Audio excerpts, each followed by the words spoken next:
दोस्तों नमस्कार, स्वागत है आपका परीक्षा खबरी में। 14 अप्रैल 2021 से महत्वपूर्ण परीक्षाओं से जुड़ी खबरें आज के देख लेते हैं। रायसीना डायलॉग 2021 बहुत महत्वपूर्ण डायलॉग है। ये पूछा भी आ सकता है कि किससे संबंधित है, तो ध्यान रखिएगा। प्रधानमंत्री नरेंद्र मोदी 13 अप्रैल 2021 को रायसीना संवाद के छठे संस्करण का उद्घाटन करेंगे। कोविड-19 महामारी की वजह से रायसीना वार्ता का छठा संस्करण ऑनलाइन माध्यम से आयोजित होने जा रहा है। यह वार्ता 13 से 16 अप्रैल 2021 तक चलेगी। विदेश मंत्रालय और ऑब्जर्वर रिसर्च फाउंडेशन द्वारा संयुक्त रूप से आयोजित इस वार्ता में विश्व के कई नेता और उच्चाधिकारी हिस्सा लेंगे। रवांडा के राष्ट्रपति पॉल कगामे और डेनमार्क के प्रधानमंत्री मेट्टे फ्रेडरिक्सन रायसीना संवाद में मुख्य अतिथि के तौर पर हिस्सा लेंगे। इनका भी नाम आप याद रखिएगा। इससे संबंधित दो प्रश्न जो आ सकते हैं दोस्तों, पहला तो ये कि रायसीना डायलॉग कहाँ होता है। तो आपको पता है कि रायसीना हिल, जो कि अरावली हिल का ही एक भाग है, उसी पर आपका राष्ट्रपति भवन दिल्ली स्थित है। तो दिल्ली में ये रायसीना संवाद होता है। और कब से होता है ये ज़्यादा महत्वपूर्ण है। 2016 से ही ये रायसीना डायलॉग हो रहा है। तो क्या है ये? भू राजनीतिक और भू आर्थिक मुद्दों पर चर्चा करने के लिए एक वार्षिक सम्मेलन है। इसका आयोजन भारत के विदेश मंत्रालय और ORF द्वारा संयुक्त रूप से किया जाता है। तो ये भी ध्यान रखना है कि विदेश मंत्रालय और ORF ऑब्जर्वर रिसर्च फाउंडेशन, इसकी स्थापना दोस्तों 1990 में की गई थी। स्वतंत्र थिंक टैंक है भारत का, जो विदेशी मामलों में और अंतर्राष्ट्रीय संबंधों में गुणवत्ता लाने के लिए और उनको सुदृढ़ बनाने के लिए कार्य करता है और सलाहकारी निकाय के रूप में कार्य करता है। 1990 से ही ये कार्य कर रहा है। नई दिल्ली में ORF का मुख्यालय है। तो ये रायसीना डायलॉग का मुख्य जो मुद्दा है, जो मुख्य उद्देश्य है, वो एशियाई एकीकरण है। जो एशियाई देश हैं उनमें एकीकरण लाना और विश्व के अन्य देशों को भी कनेक्ट करना, अंतर्राष्ट्रीय संबंधों को मजबूत बनाना, सुदृढ़ करना। तो भारत इसके माध्यम से अपने अंतर्राष्ट्रीय संबंधों को सुदृढ़ करना चाहता है। जो अंतर्राष्ट्रीय मुद्दे हैं, जैसे कि आपका परमाणु निशस्त्रीकरण हो गया, या फिर पर्यावरणीय मुद्दा हो गया, या अन्य मुद्दे हो गए, उसमें भारत का स्थान मजबूत करने के लिए ये भारत की तरफ से किया गया एक पहल है। इसमें विभिन्न देशों के जो राष्ट्राध्यक्ष हैं वो भाग लेते हैं। वहाँ के प्रतिनिधियों को बुलाया जाता है भाग लेने के लिए।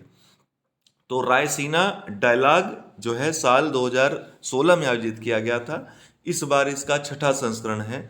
यह एक बहुहितधारक क्रॉस सेक्टरल बैठक है। इसमें नीति निर्माताओं और निर्णयकर्ताओं, विभिन्न राष्ट्रों के हितधारकों, राजनेताओं, पत्रकारों, उच्चाधिकारियों तथा उद्योग एवं व्यापार जगत के प्रतिनिधियों को शामिल किया जाता है, जो कि एक मंच पर अपने विचार रखते हैं। इस बार के रायसीना संवाद में महामारियों पर बात होगी, विशेषकर कोविड-19 पर केंद्रित रहेगा। सिंगापुर में दुनिया का सबसे बड़ा मुक्त व्यापार समझौता लागू हुआ। पूछ सकता है कि कहाँ पर दुनिया का सबसे बड़ा फ्री ट्रेड एग्रीमेंट साइन हुआ है, समझौता लागू हुआ है, तो कहाँ पे? सिंगापुर में। तो RCEP चीन की अगुवाई में किया गया विश्व का सबसे बड़ा मुक्त व्यापार समझौता है, लेकिन भारत ने इस समझौते को स्वीकार नहीं किया। आपको पता है RCEP ये किससे संबंधित है? पूछ सकता है। तो ये आसियान कंट्री से संबंधित है, ASEAN+6 से। इस 6 में भारत शामिल नहीं है, ध्यान रखिएगा। तो रीजनल कॉम्प्रिहेंसिव इकोनॉमिक पार्टनरशिप, जिसको आप RCEP शॉर्ट फॉर्म में लिखते हैं, क्षेत्रीय वृहद आर्थिक भागीदारी, सिंगापुर ने इस समझौते को 9 अप्रैल 2021 को अंगीकार कर लिया। इस बहुपक्षीय व्यापार समझौते की अभिपुष्टि करने वाला सिंगापुर पहला देश बन गया है, ध्यान रखिएगा। ये भी पूछ सकता है। भारत ने पिछले वर्ष इसको मना कर दिया था अपने इसमें शामिल होने से पहले। ये माना जा रहा था कि भारत इसमें शामिल होगा, लेकिन अंततः भारत ने मना कर दिया। विभिन्न जो देश की पार्टियां थी, विपक्षी पार्टियां भी इसके समर्थन में थी कि भारत को इससे वापस आ जाना चाहिए, इसमें शामिल नहीं होना चाहिए। उसका सबसे बड़ा कारण यह है कि भारत वर्तमान समय में प्रमुख निर्यातक न होकर प्रमुख आयातक है। अगर RCEP में शामिल होता है तो हमारे उद्योग धंधे जो यहाँ के हैं, जो उनका संरक्षण एक बड़ा मुद्दा हो जाएगा। जो यहाँ के उद्योगपति हैं, जो छोटे व्यापारी हैं, क्योंकि बाहर से ही फिर हमको आयात करना पड़ेगा। RCEP समझौते के तहत जो भी चीज़ें हैं वो लागू करनी पड़ेंगी। तो भारत आत्मनिर्भर नहीं हो सकेगा, मेक इन इंडिया बिल्कुल फेल्योर हो जाएगा। तो पहले मैन्युफैक्चरिंग हब बने तब तो कुछ बेचेगा। तो अभी बेचने के लिए कुछ है नहीं, खरीदने के लिए मैक्सिमम है, बस यही चीज़ समझिए। इसीलिए आरसीईपी में भारत शामिल नहीं हुआ।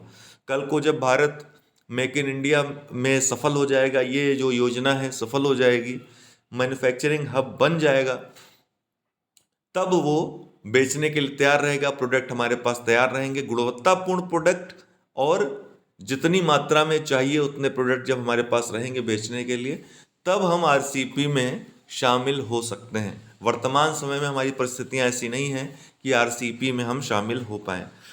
तो इस समझौते में आसियान क्षेत्र के 10 देशों के साथ ही ऑस्ट्रेलिया, चाइना, जापान, न्यूजीलैंड और दक्षिण कोरिया शामिल हैं। ये आसियान +5 कह सकते हैं। आसियान के 10 देश तो हैं ही, +5 ऑस्ट्रेलिया, चाइना, जापान, न्यूजीलैंड, दक्षिण कोरिया, +6 में भारत आता है। तो भारत तो निकल गया है, तो ये +5 आप कह सकते हैं। +6 के देशों के नाम भी पूछता है कभी कभी, तो याद रखिएगा +6 में कौन कौन आते हैं: ऑस्ट्रेलिया, चाइना, जापान, न्यूजीलैंड, दक्षिण कोरिया, भारत। क्षेत्रीय व्यापक आर्थिक भागीदारी है क्या दोस्तों? तो क्षेत्रीय व्यापक आर्थिक भागीदारी आसियान के 10 सदस्य देशों तथा 5 अन्य देशों ऑस्ट्रेलिया, चाइना, जापान, दक्षिण कोरिया, न्यूजीलैंड द्वारा अपनाया गया एक मुक्त व्यापार समझौता है। इस समझौते पर 15 नवंबर 2020 को हस्ताक्षर किए गए। भारत के साथ अन्य 15 सदस्यों द्वारा इस समझौते पर वर्ष 2019 में हस्ताक्षर किए जाने का अनुमान था, परंतु भारत द्वारा नवंबर 2019 में इस समझौते से स्वयं को अलग करने के निर्णय के बाद अब बाकी के 15 देशों द्वारा आरसीईपी पर हस्ताक्षर किए गए हैं। सुशील चंद्रा बने देश के नए मुख्य चुनाव आयुक्त। ध्यान रखिएगा, सुशील चंद्रा जो है ये नए मुख्य चुनाव आयुक्त अब बनेंगे। 13 अप्रैल 2021 को देश के मुख्य निर्वाचन आयुक्त के रूप में अपना पदभार ग्रहण इन्होंने कर लिया। इससे पहले सुनील अरोड़ा देश के मुख्य चुनाव आयुक्त के रूप में कार्य कर रहे थे। सुशील चंद्रा का कार्यकाल अगले वर्ष मई तक जारी रहेगा। एक बात याद रखिएगा, ये 24वें नंबर के मुख्य चुनाव आयुक्त हैं। तो कभी कभी नंबर में पूछ लेता है, तो 24वें नंबर के हैं। 23वें कौन थे? सुनील अरोड़ा थे। अब सुशील चंद्रा जो है 24वें मुख्य चुनाव आयुक्त बने हैं। डीजीएफटी ट्रेड फैसिलिटेशन ऐप, ये क्या है? केंद्रीय वाणिज्य और उद्योग मंत्री श्री पीयूष गोयल ने हाल ही में DGFT trade facilitation mobile application को लॉन्च किया। केंद्रीय वाणिज्य और उद्योग मंत्री पीयूष गोयल ने। डीजीएफटी का अर्थ है directorate general of foreign trade. Application की प्रमुख विशेषताएं क्या रहेंगी? रियल टाइम व्यापार नीति अपडेट और इवेंट सूचनाएं इसमें मौजूद रहेंगी। यह निर्यात आयात नीतियों और आंकड़ों का पता लगाने के लिए विकल्प प्रदान करती है। प्रश्नों के लिए वर्चुअल असिस्टेंस रहेगा, अर्थात जो प्रश्न पूछे जाएंगे उसको सॉल्व किया जाएगा वर्चुअली। यह एप्लीकेशन डीजीएफटी द्वारा प्रदान की जाने वाली सभी सेवाओं तक पहुंच प्रदान करती है। मेन ये याद रखिएगा प्रीलिम्स के लिए कि किसने ये ऐप लॉन्च किया। शफरी, ये क्या है? जल कृषि के लिए प्रमाणन योजना है शफरी। हाल ही में समुद्री उत्पाद निर्यात विकास प्राधिकरण एमपीडा ने शफरी नामक जल कृषि उत्पादों के लिए एक प्रमाणन योजना विकसित की है। ये क्या है? एक प्रमाणन योजना है। जल कृषि उत्पाद, जो जल में कृषि होती है उससे जो उत्पाद प्राप्त होते हैं उनके प्रमाणन के लिए। शफरी संयुक्त राष्ट्र के खाद्य एवं कृषि संगठन के जल कृषि के लिए प्रमाणीकरण दिशा निर्देशों पर आधारित है। किस पर आधारित है? संयुक्त राष्ट्र के खाद्य एवं कृषि संगठन FAO के जल कृषि के लिए प्रमाणीकरण दिशा निर्देशों पर। शफरी एक संस्कृत शब्द है जिसका अर्थ है बेहतर गुणवत्ता की मछली, जो एक मानव उपभोग के लिए उपयुक्त है। यह हैचरी के लिए बाजार आधारित उपकरण है जो उत्कृष्ट जलीय कृषि को अपनाने और वैश्विक उपभोक्ताओं को आश्वस्त करने के लिए गुणवत्ता युक्त एंटीबायोटिक मुक्त झींगा उत्पादों का उत्पादन करने में मदद करेगा। तो ये महत्वपूर्ण है, याद रखिएगा। उन्नत पुरावशेष प्रबंधन प्रणाली AAMS advanced antiquities management system हाल ही में गोवा सरकार द्वारा ये शुरू किया गया है। ठीक है, यह प्राचीन वस्तुओं के भंडारण के लिए देश में इस प्रकार की पहली प्रणाली है, इसलिए महत्वपूर्ण हो जाती है। आर्म्स विभिन्न वस्तुओं के भंडारण हेतु एक सॉफ्टवेयर स्वचालित स्टोरेज है। वर्तमान में इस प्रणाली के द्वारा 83 पुरावशेषों को सूचीबद्ध किया गया है और इसका उद्देश्य सॉफ्टवेयर से जुड़ी प्राचीन वस्तुओं के बारे में त्वरित जानकारी प्रदान करना, भंडार स्थान की बचत करना और ऐतिहासिक महत्व की वस्तुओं का बेहतर संरक्षण सुनिश्चित करना है। नीति आयोग ने लॉन्च किया इंडिया एनर्जी डैशबोर्ड्स वर्जन 2.0। यह देश में क्या है, ये किसने लॉन्च किया? तो नीति आयोग ने लॉन्च किया। क्या? India energy dashboards version 2.0। इसका मतलब इसके पहले एक और वर्जन आया होगा। तो यह देश में ऊर्जा के उपयोग, मूल्य निर्धारण, उत्पादन, वितरण से संबंधित आंकड़ों के लिए सिंगल विंडो प्रदान करेगा।